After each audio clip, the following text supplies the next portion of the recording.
आए नहीं जो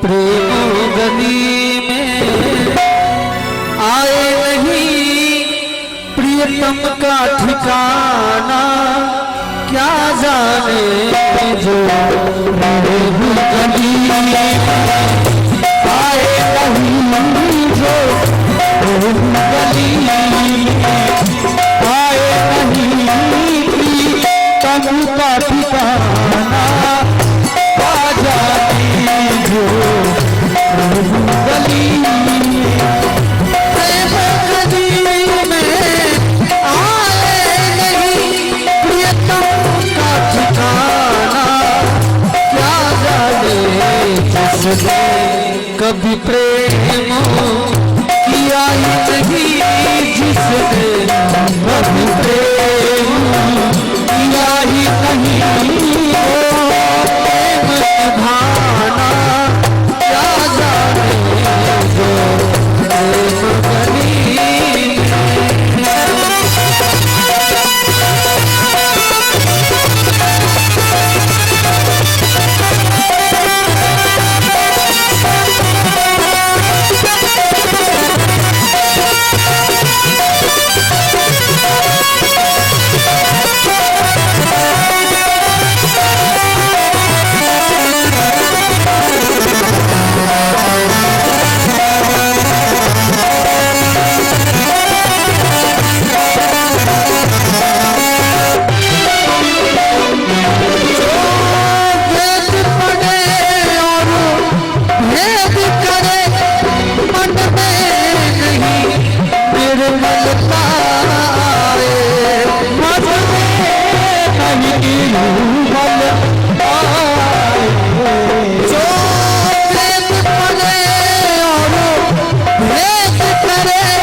कितना चाहे ज्ञानी बने कोई, कितना चाहे ज्ञानी बने भगवान को पाना, क्या जाने जिसने कभी प्रेम किया ही नहीं, वो प्रेम निभाना, क्या जाने जिसने कभी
माता क्या जाने तेरा इकरारी, वो बन भीषण सारू निभाना क्या जाने। जो प्रेम गली में आए नहीं प्रियतम का ठिकाना क्या जाने। जिसने कभी प्रेम किया ही नहीं, जिसने कभी प्रेम किया ही नहीं, वो प्रेम निभाना क्या जाने। वो प्रेम निभाना क्या जाने, वो प्रेम निभाना क्या जाने।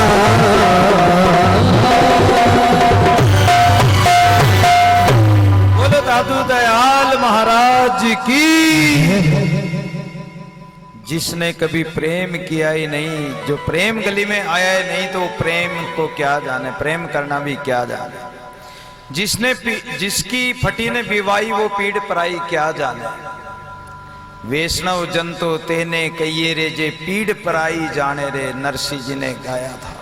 महात्मा गांधी इस भजन को बहुत गाते थे कि वैष्णव जंतो तेने कहे जे पीड़ पराई जाने। जो दूसरे के दुख को अपना दुख मान ले, दूसरे में कोई भी कष्ट है उस कष्ट को अपना कष्ट जानकर उसका दुख दूर कर दे, ऐसा तो कोई परमात्मा होगा या कोई महात्मा ही होगा,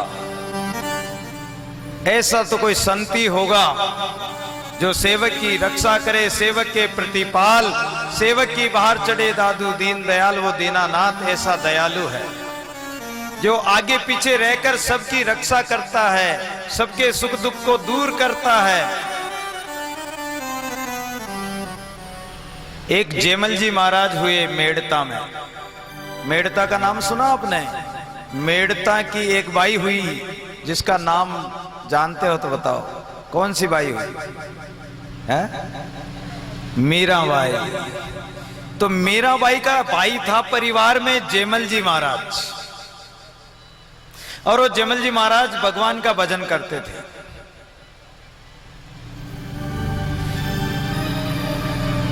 शायद मैंने एक दिन बताया भी था शायद ये कथा कि वो अपने एक महल के अंदर एक कमरे में भगवान के लिए हवा महल बनाया। महल में भगवान के लिए पलंग लगाते, बिस्तर बिछा कर आते, पानी का मटका भरकर आते और भोजन का थाल रखकर आते, पान भगवान के खाने के लिए पान रखकर आते। गर्मी के समय में भगवान आकर वहां विश्राम करते थे। उनका विश्वास था कि मेरे भगवान आएंगे, और भगवान आते थे, विश्राम करते थे। पलंग पर सड़ पड़े हुए मिलते, कोई सोएगा तो सड़ पड़ते ही। भोजन का थाल रखकर आते तो भोजन का थाल खाली मिलता, मटके में से पानी पिया हुआ मिलता, और पान खाकर पीक दानी में पान का पीक थूका हुआ मिलता। प्रतिदिन राजा का नियम था भगवान के लिए मटका रखना पानी का, भोजन का थाल रखना, पान रखना, बिस्तर बिछाना। एक दिन रानी ने देखा कि कौन है जो यहाँ प्रतिदिन राजा उनके लिए भोजन ले जाता है। रानी सीढ़ी चढ़ा लगाकर चढ़ गई, बांस की सीढ़ी थी, चढ़ाकर वो लगाकर चढ़ गई। अब उसने देखा कि एक सुंदर पुरुष सो रहा है, तो रानी के पांव की पायल की पैर उठाया तो पायल की आवाज आ गई। आवाज से भगवान की नींद खुल गई और भगवान करवट बदलने लगे। उसने सोचा कि अरे ये कोई सुंदर पुरुष सो रहा है और मेरे पांव की आवाज, पायल की आवाज से इनकी नींद खुल गई है, और यदि इसने राजा को बता दिया तो राजा तो मुझे सूली पर चढ़ा देगा। अब क्या करें? फटाफट नीचे उतरी, डर के मारे सीढ़ी को रख दिया, अपने महल में चली गई।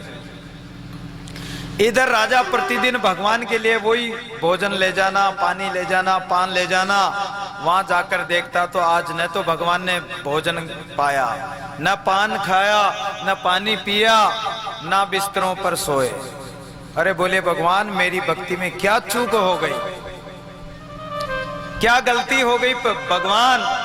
उसी समय करुणापूर्वक पुकार करी तो भगवान आकाशवाणी में कहा कि मैं तो प्रतिदिन आता हूं और प्रतिदिन विश्राम करता हूं, लेकिन मुझे एकांत चाहिए था और तुम्हारी रानी ने एकांत मेरा तोड़ दिया, इसलिए मैं तो अब नहीं आऊंगा। राजा रानी, जब राजा को पता लगा कि ऐसी बात है, भगवान स्वयं, और रानी ने देख लिया, डर के मारे भगवान नहीं आए। रानी को धमकाया तो रानी ने कहा कि मैं सीढ़ी लगाकर चढ़ी थी। क्या देखा था? बोले कि मैंने एक सुंदर पुरुष देखा। अब भगवान की सुंदरता का क्या वर्णन किया जाए, जिसकी सुंदरता से सारा संसार सुंदर है। अरे जिसकी सुंदरता से सुंदर सुंदर कैसे फूल परमात्मा खिलाता है।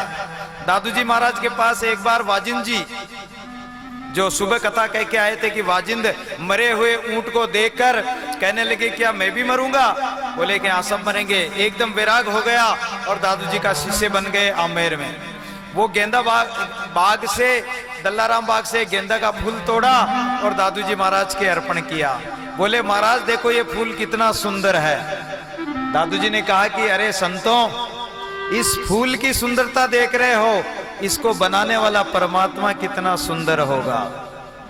वो परमात्मा इतना सुंदर है, उसकी सुंदरता से सब सुंदर लग रहे हैं। और उसकी सुंदरता जिस दिन निकल जाएगी उस दिन मंगल हो जाएगा। लोग कहेंगे कि जल्दी उठाओ, जल्दी ले चलो, शमशान में ले चलो, जला देंगे, राख कर देंगे। तो परमात्मा की ऐसी गति, संतों की ऐसी गति। और जयमल जी महाराज भगवान से करुणा करी, रानी को धमकाया तो रानी ने कह दिया कि ऐसा ऐसा मेरे से गलती हो गई। अरे बोले रानी गलती नहीं हुई, धन्य भाग हो तुम जो भगवान के दर्शन हो गए। वो राजा जयमल प्रतिदिन भगवान के 12 बजे तक भजन करता था, दिन के 12 बजे तक। सवेरे जल्दी ब्रह्म मुहूर्त में उठ जाना और 12 बजे तक भजन करना, अपने शारीरिक क्रिया से निवृत्त होकर भगवान स्नान करके और भगवान का भजन करना, ऐसा नियम था उसका। एक परिवार में भाई मंडोर का राजा, जोधपुर मंडोर का राजा, जो मंदोदरी का गांव है मंडोर, वो मंडोर का राजा मेड़ता पर आक्रमण कर दिया। क्यों किया? कि वो राजा तो 12 बजे तक भजन करता है, जब तक तो मैं आक्रमण करके उसको अपने अधीन कर लूंगा, अपने कब्जे में कर लूंगा। तो उसने चारों तरफ घेरा लगा दिया। अब राजा तो 12 बजे तक भजन करता, बाहर निकलता नहीं, अब लड़ाई करे तो कौन करे। और उसने अपने भजन के द्वार पर लिखा दिया, बोर्ड लगा दिया कि अगर कोई मेरे भजन करते समय में मेरे को कोई परेशान करेगा या अंदर आएगा तो उसको मृत्युदंड दिया जाएगा। अब उनके भजन कक्ष में भी कोई नहीं जा सकता, अब क्या करे। जब राजमाता ने देखा कि मेरा बेटा पराधीन हो जाएगा, पराधीन सपने सुकनाई, और उसी समय वो उसके भजन कक्ष में चली गई। भजन कक्ष में गई तो बोला कि माँ क्यों आई तुम? बोले अरे बेटा, वो मंडोर का राजा युद्ध करने के लिए तैयार घेरा दे रखा है, जल्दी बाहर चलो और युद्ध करो। राजा ने कहा कि माँ तू मेरी माता है, इसलिए मैं तुझे मार तो नहीं सकता हूं, लेकिन तू चली जा। अरे जिसका राज है वो रक्षा करेगा। भगवान के भरोसे छोड़ दिया कि जिसका राज्य है, मेरा कुछ भी नहीं है, ना मेरा राज है, ना मेरी सेना है, ना मेरा धन है, मेरा कुछ भी नहीं। जो कुछ है वो मेरे सांवरिया का, मेरे ठाकुर का है, और मैं जिसका भजन करता हूं उसका है। मैं तो उस 4 भुजा नाथ को सब सौंप दिया हूं, मेरा कुछ भी नहीं, वो जिसका है वो रक्षा करेगा। इतना कहकर माता को भेज दिया और स्वयं भजन करने लग गए। भाई मेरा नियम 12 बजे तक, तो 12 बजे तक भजन करूंगा, पहले नहीं निकलूंगा। भगवान ने सोचा कि इसने मेरे ऊपर डाल दिया। भगवान स्वयं उस जयमल का रूप बनाकर और बाहर आ गए। जयमल जी तो भजन कर रहे हैं, भगवान उसका रूप बनाकर बाहर आ गए और बोले कि जल्दी सेना तैयार करो। सेना तो तैयार थी, अपना घोड़ा लेकर युद्ध किया।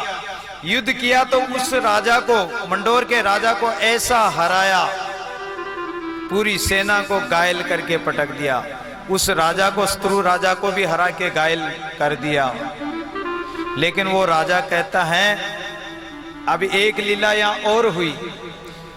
मेड़ता की जनता को तो वो जेमल जी महाराज दिख रहे हैं भगवान, लेकिन जो मंडोर की सेना और मंडोर के राजा है उसको भगवान एक योद्धा के रूप में दिख रहे हैं। देखो भगवान की क्या अद्भुत लीला, अलग अलग दिखाई दे रहे हैं। तो वो तो युद्ध करके घायल करके भगवान तो अंतर ध्यान हो गए, भगवान चले गए, घोड़ा बांध दिया, घोड़े पसीने पसीने हो गया।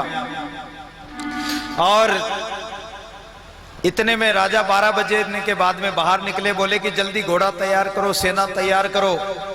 सब हक्के बक्के रह गए कि राजा क्या कह रहे हो? अरे अभी अभी तो आप युद्ध करके आए हो, देखो घोड़ा पसीने से लथपथ हो रहा है। अरे बोले कि मेरे घोड़े को किस